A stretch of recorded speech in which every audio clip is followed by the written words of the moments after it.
I am absolutely loving the number of really solid demos that are releasing for games at the moment, and this is one that I think is going to have a lot of potential as a roguelike. Before we jump into scanning this game, I'm Death, your digitally enhanced termination host. When I'm not terminating files, I'm scanning new games to see what all the hype is about and tell you whether I think it's worth downloading or not. The file I've scanned today is called Godbreakers. It's a frenetic sci-fi roguelike where you can play in groups of up to 4 to fight against the AI that humanity and machines created together. AI was created to improve the world, however, it's erased humanity in its strive for perfection.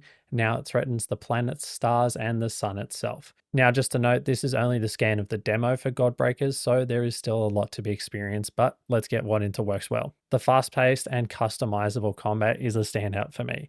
I've said this before for games like God's TV, but the success of an action roguelike is heavily dependent on the combat itself. There's nothing worse than playing an action roguelike that doesn't do combat well. Playing Godbreakers, I found that the fights felt really satisfying and the combat felt punchy and fluid. It starts off really simple with a basic attack and secondary attack, both of which can be triggered while you're in midair to do a slightly different attack. Each of the attacks can also be cancelled using a dash, which is one of the main focuses of the game. The idea is that every second counts, and being able to cancel your attacks mid-action allows you to have precise control over your character's actions, while also allowing you to chain together attacks, strikes, and your abilities. It felt super satisfying seeing an attack come through from an enemy at the last second and being able to cancel my attack to then dodge it. Might seem like a big deal to some people, but my worst habit in roguelikes is committing to an attack and mistiming it, so I then end up getting hit. It's nice having the ability to cancel it and avoid that damage. Now, to talk about the customization, during the demo, it's more limited than what we'll see in the full game.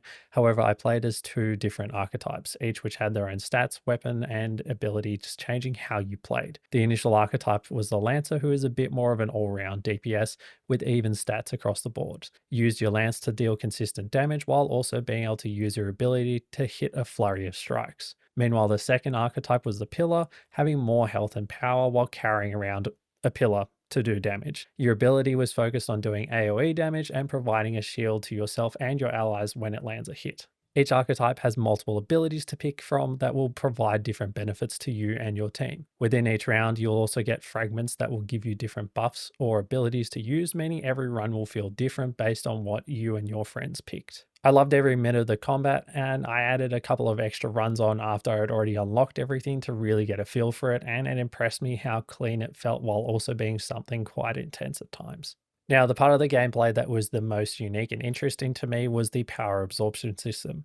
Once you fill up your source light and you get your enemy down to a low enough health, you are able to perform a God Break, which is essentially an execution that then allows you to absorb the powers from the enemy that you use the God Break on. Each enemy will have different powers they grant, like a shield that ruptures and deals damage that was taken by the shield, or another that allows you to dive underground and then explode up, dealing damage above you. I'm really interested to see all the different powers you're able to get from enemies and whether there are some that you'll be able to combo together with others. Definitely made the game feel more unique, being able to prioritize certain enemies to gain their powers and then use them against other enemies. Now, what could be improved? The only issue I had was that when I was trying with a controller, it didn't seem to be working properly, but that could be due to using a PS4 controller in the demo. I couldn't progress through the demo as it wasn't allowing me to activate one of the fragments, so I swapped to keyboard and mouse and there was no issues there. There also didn't seem to be the ability to lock on with a controller, which is something that I need as I can't interface with the camera efficiency using the controller sticks. I would have also liked to have seen a bit more in the demo, like an alternate boss or something, so that we could see the potential for future designs. Similar to what Moonlighter 2 has done with their demo, having one boss in the main part of the demo and then a solo boss fight on top of the demo, essentially.